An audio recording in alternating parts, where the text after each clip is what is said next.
The third cure. Make thy gold multiply. Behold, thy lean purse is fattening.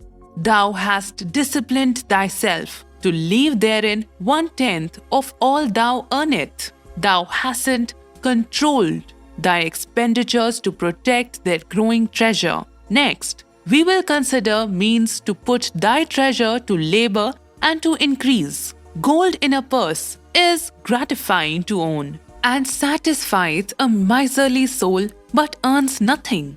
The gold we may retain from our earnings is but the start. The earnings it will make shall build our fortunes. So spoke Arkat upon the third day of his class. How therefore may we put our gold to work? My first investment was unfortunate, for I lost all. Its tale I will relate later. My first profitable investment was a loan I made to a man named Agar, a shield maker.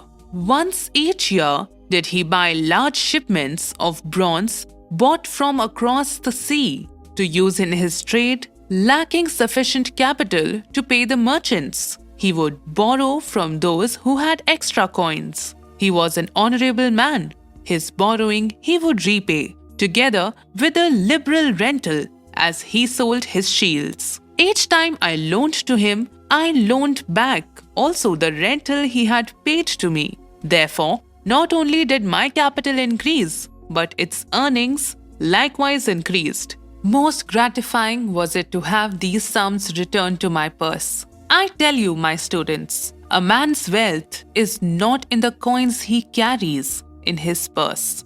It is the income he buildeth, the golden stream that continually floweth into his purse and keepeth it always bulging. This is what every man desireth. This is what thou, each one of thee, desireth, an income that continueth to come whether thou work or travel. Great income I have acquired, so great that I am called a very rich man. My loans to Agar were my first training in profitable investment.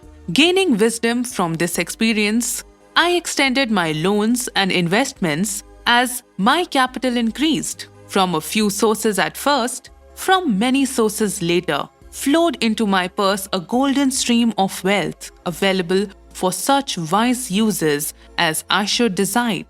Behold, from my humble earnings, I had begotten a horde of golden slaves, each laboring and earning for more gold.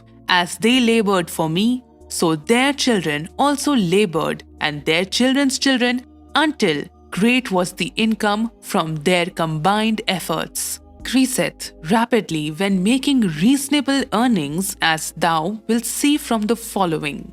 A farmer, when his first son was born, took 10 pieces of silver to a money lender and asked him to keep it on rental for his son until he became 20 years of age. This the money later did, and agreed the rental should be 1/4 of its value each 4 years. The farmer asked, because this sum he had set aside as belonging to his son, that the rental be added to the principal. When the boy had reached the age of 20 years, the farmer again went to the money lender to inquire about the silver. The money lender explained that because this sum has been increased by compound interest, the original 10 pieces of silver had now grown to 30 1/2 pieces. The farmer was well pleased, and because the son did not need the coins, he left them with the money lender.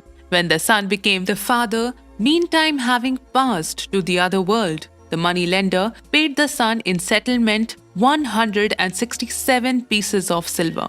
Thus in 50 years had the investment multiplied itself at rental almost 17th times. This then is the third cure of a lean, to put each coin to laboring, that it may produce its kind, even as the flocks of the field, and help bring to thee income, a stream of wealth that shall flow constantly into thy purse.